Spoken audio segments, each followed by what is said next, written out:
Magandang gabi mga kapuso, narito na tayo sa episode 472 ng Abot Kami na Pangarap. Pinuntahan agad ni Doc si Zoe para bigyan ng gumamela. Sabi naman niya, para saan yan? Bulaklak para sa'yo. Ayoko, di ko yan tatanggapin. Bakit? Dahil ba hindi ako maka-afford na mamahaling bulaklak? Lahat naman kaya ko ibigay sa'yo eh. Talaga ba? Sinabi mo yan ha? Lahat talaga kaya mong ibigay sa akin? Oo. Ibibili ko kahit anong gusto mo. Pwes, ito lang ang para sabihin ko sa'yo. Lumayo ka sa akin. Yun ang kailangan ko sa'yo. Ay nako, magugustuhan mo rin ako, Doktora Zoe. Ha? Alam ko naman na gusto mo rin ako eh. Ako, magkakagusto sa'yo. Yeah, sabi ni Zoe.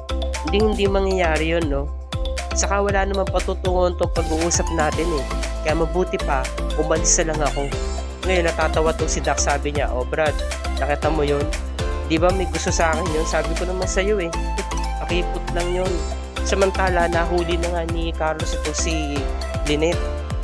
Sabi ni Lynette, Carlos, pupuntahan ko na si Chang Susan na. Alis na ako.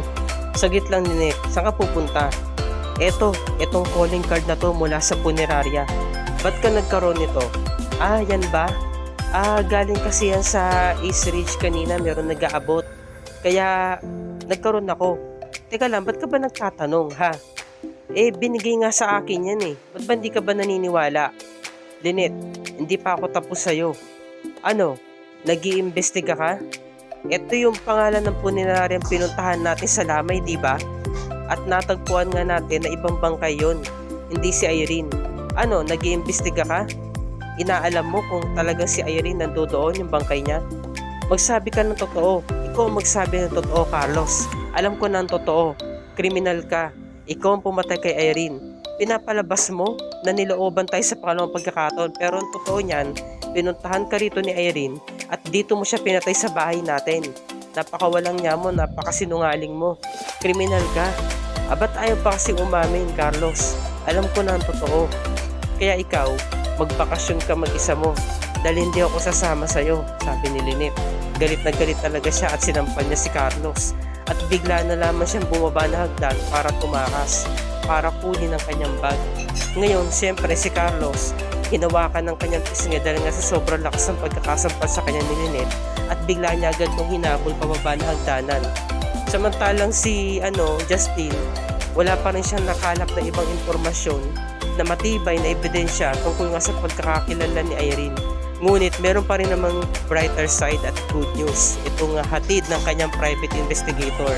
Dahil meron daw ito nakalap na ibang impormasyon na tumutugma sa pagkatao ni Irene Benitez or Irene Castro. Dahil napag-alaman niya na ito palang si Irene ay Benitez ang ginagamit niyang apelyido. At ito na ang ginagamit niyang apelyido sa kanyang passport. Dahil kasalukuyang mag-asawa pa rin sila ni Doc Carlos Benitez at kinasal siya dito nung una bago siya ikinasal kay Lynette. Kaya hanggang ngayon, kasal pa rin sila. Kaya etong napatunayan ni Justin. Samantala, napigilan agad ni Carlos si Lynette upang ito'y hindi makatakas. Sabi ni Lynette, pakawalan mo na ako, Carlos. Ang ginawa niya, tinuhod niya sa may maselang bahagi ng katawan si Carlos kaya ito nang hina. Ngunit syempre dahil lalaki ito at malakas, nakatayo agad si Carlos. At sa madaling salita, madali niya agad nahuli si Lynette at nakapadlock ang pintuan kaya hindi agad siya nakalabas. At ngayon sinikmuraan niya si Lynette dahilan kaya ito'y nawalan ng malay. At sabi ni Carlos, mahal na mahal kita Lynette.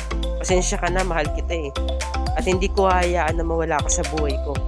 Basta, sisiguraduhin ko na mapapasa akin ka lang mula sa araw na to. Samantala, nagkausap ang magpinsan na si Annalyn saka si Justin. Sabi ni Justin, kung gano'n hindi pa rin pala kayo nakikita ng nanay mo.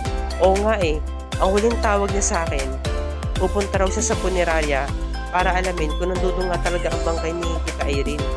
Pero ako, Annalyn, meron ako impormasyon na nakalap. Ano yun, Justin? Base kasi sa private investigator ko, meron siyang nakalap na ibang impormasyon na tumutugma sa pagkatao ni Irene. At narito ang mga ebidensya na magpapatunay. Tinan mo, nandiyan yung marriage certificate niya sa stepfather mo. Ang totoo niyan, ikinasal siya kay Dr. Carlos Benitez. At pagkatapos, ikinasal pa rin siya kay Tita Lynette sa nanay mo. Kaya dalawa ang kanyang asawa. Nauna siyang ikasal kay Irene. Yan ang mga impormasyon na nakalap ko. Sabi ni Justin, hindi talaga makapaniwala si Annalyn kasi nga hindi daw talaga Castro ang apelidong ginagamit niya ngayon dahil middle initial niya na lang yun ngayon. Dahil Benitez na nga ang kanyang ginagamit.